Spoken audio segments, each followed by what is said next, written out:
Tales from the Borderlands is a game I've been waiting for since it crosses over two of my favorite things, Telltale and the franchise of Borderlands. So, does Borderlands live up to the hype?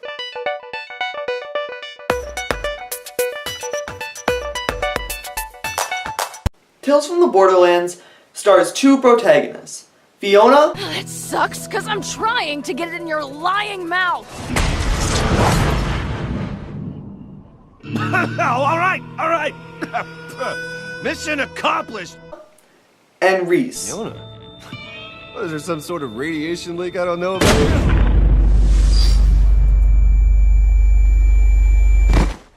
Each of them coming from two different stages of life and dealing with two separate problems. Fiona is a thief. She goes around and she exploits people to make money. Reese does the same thing on a much smaller scale at his business, Hyperion. Early in the game, both characters are seen dragged to one central spot. You don't know anything about them at this point, but you pick up on where it's going.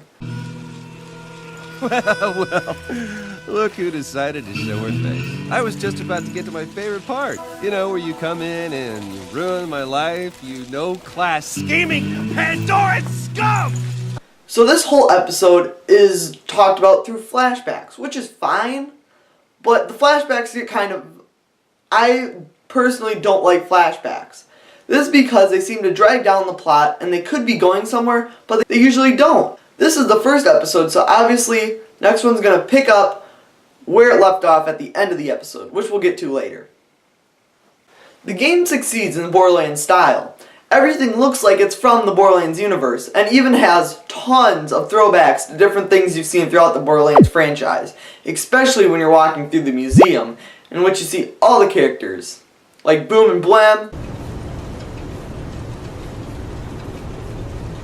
Boom, not to be confused with his brother Boom, was the first mate of Captain Flint. As his name subtly implies, Boom enjoyed hurling caustic explosives and making things blow up by any means necessary. Who around here doesn't?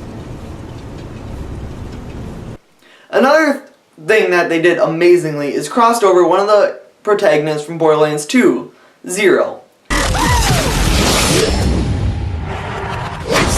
Zero is painted as a total boss in this game, as well as does a bunch of interesting stuff in the plot that totally fits with this character and gives him a bit of personality that you want to see more of. Of course, sadly, it's littered with a bunch of Telltale glitches. Like, what the heck is that psycho even doing? Like, what is he doing over there? Nobody knows. What's he riding? So I don't know. And a bunch of weird graphical hiccups that should be fixed in a patch if they ever are. I played this on 360, in which the servers are still down, so I can't talk about any of that stuff either, which is really angering considering that it got launched early and they should have had those servers up or just waited till the intended release date. But I digress. Of course, this can all be fixed remotely, through patches, and of course just getting the servers running, which would probably help that problem 100%. The thing is, A Tale from the Borderlands is a mixed bag for me, at best. The intertwined plot is amazing, with characters calling each other's bluffs. Then. We calmly discussed the terms of a temporary alliance.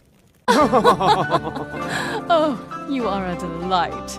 But on to business. I propose that we form an alliance for the return of the funds. Capital. Whoa. Really? Is that what you're going with? Because I remember it a little differently. And you picking how they treat each other. The thing is, this season could be great. Once we get an actual plot, who we're going against, we're introduced to the new CEO of Reese's company, and he's amazing. Great character, I love seeing him, and I hope we see him more.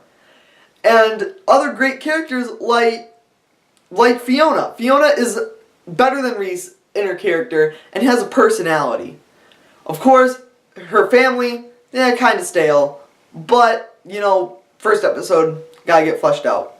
It took me 2.5 hours to beat this game, which is pretty quick, and I did it all in one sitting. I wasn't expecting anything more, although I was expecting more tense moments, even though we knew half the characters would get out of the situation just fine since we play as them. Made it kind of frustrating. But, looked pretty good. I'd give it like a B+ on a grading scale if I had to. And I will for sure be playing the other episodes just to see if they can make it better.